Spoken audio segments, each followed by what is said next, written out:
अस्सलाम वालेकुम। मेरो नाम चाहिँ मोहम्मद मजाहिर मिया हो।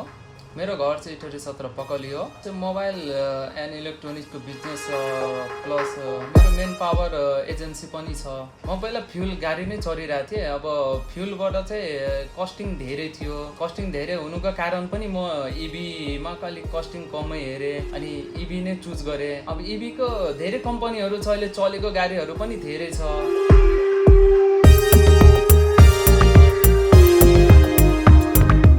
प्रोटोन चाहिँ एकदम राम्रो लाग्यो। अब तपाईँले मोटरकै कुरा गर्दाखेरि 160 को मोटर छ। अब इन्टेरियरको कुरा गर्दाखेरि एकदम राम्रो छ। तपाईँले गाडीको स्पेस पनि एकदम राम्रो छ। अरू भन्दा चाहिँ मलाई यो प्रोटोन इमास 7 चाहिँ एकदम बेटर लाग्यो होइन। र अहिले चलाइरहेको छु। काठमाडौँ पनि पुगेर आएँ, भेरेटार पनि पुगेर आएँ। एसी चलाएर पनि राम्रो रेन्ज पाउनुहुन्छ।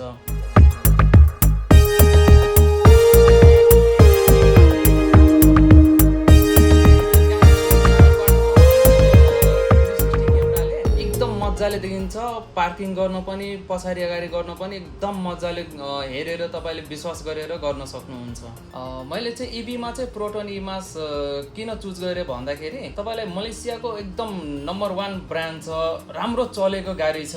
त्यहाँको अब मैले अलिकति भिडियोहरू पनि हेर्दाखेरि मलेसियाको चाहिँ हाइएस्ट बिक्री भएको गाडी मैले हेरेँ होइन। अब त्यही भएर मलाई चाहिँ यो बजेटमा पनि नेपालमा चाहिँ राम्रो बजेटमा एकदम राम्रो लग्जरियस गाडी पाएँ।